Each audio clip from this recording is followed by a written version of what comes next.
আগত চাই লোৱা এই পৰিছে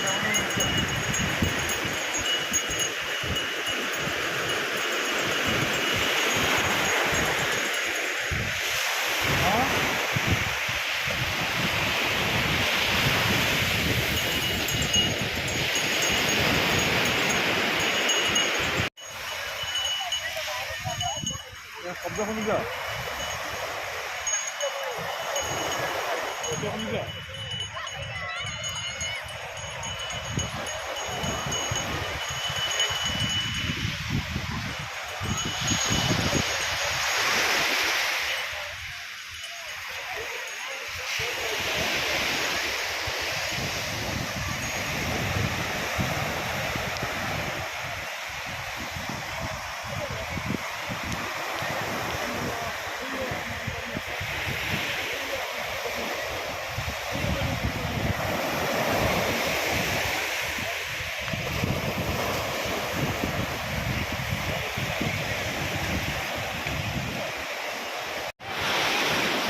এয়া সাগৰৰ পাৰত মেৰিন বিচ চেন্নাইৰ বুলি ক'ব নোৱাৰি আচলতে ভাৰতৰ অন্যতম অতি সুন্দৰ বিচ মেৰাইন বিচ এই বিচ আচলতে অকল ভাৰতৰ ভিতৰতে নহয় বিশ্বৰ ভিতৰতে আটাইতকৈ দ্বিতীয় শ্ৰেষ্ঠ বিচ বুলি কোৱা হয় আৰু এই বিশ্বৰ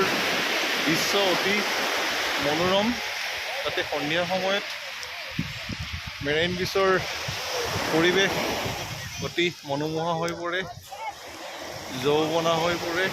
এয়া দেখিছে চাৰিওফালে মানুহৰ ভিৰ এই বিচ চাবলৈ আহিছে মোৰ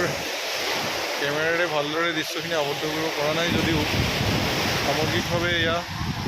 বহু আগবাঢ়ি আহিছে আৰু ইয়াৰ পাৰৰ যিবিলাক দোকান পোহাৰ সেই দোকান পোহাৰসমূহো আচলতে এয়া এই সময়ত অতি যৌৱনাময় হৈ পৰে প্ৰাণ চঞ্চল হৈ পৰে আৰু ইয়াকে লৈ এই অঞ্চলৰ লোকসকলৰ ব্যৱসায় এই সময়তে ধন ধৰি উঠে সন্ধিয়া সময়ত আচলতে সামগ্ৰিকভাৱে আন যিকোনো অঞ্চলৰ দৰেই চেন্নাইৰ এই সাগৰৰ পাৰতো বংগোপসাগৰৰ পাৰতো আচলতে এই বিচত এক সুন্দৰ জীৱন যাপনৰ এক পৰিৱেশ সৃষ্টি হয় আৰু এয়া চাওক সামগ্ৰিকভাৱে বিচখনৰ দৃশ্য ইয়াৰ পাৰত এয়া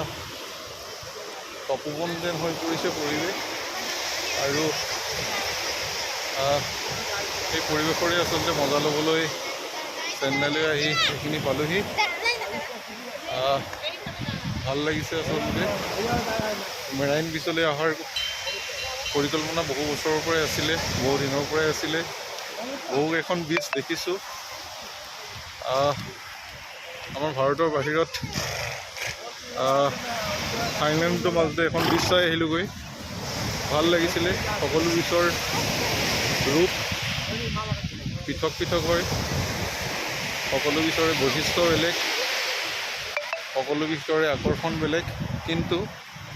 চেন্নাইৰ যিটো মেৰাইন বিচ এই মেৰাইন বিচখন আচলতে সকলোৱে খুব পচন্দ কৰে আৰু সকলোৱে অতি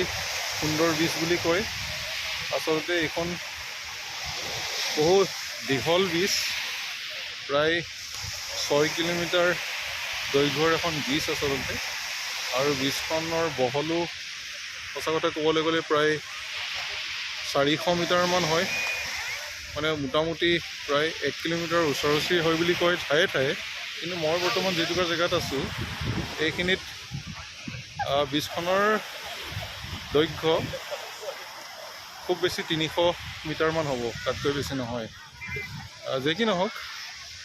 এয়া দৃশ্য আপোনালোকলৈ দেখুৱালোঁ আপোনালোকলৈ আগবঢ়ালোঁ সন্ধিয়া হৈছে মই কেমেৰাত ভালদৰে আবদ্ধ কৰিব পৰা নাই তৎসত্ত্বেও যিমানখিনি পাৰোঁ আপোনালোকক দেখুৱাবৰ কাৰণে ভিডিঅ'টো প্ৰস্তুত কৰিলোঁ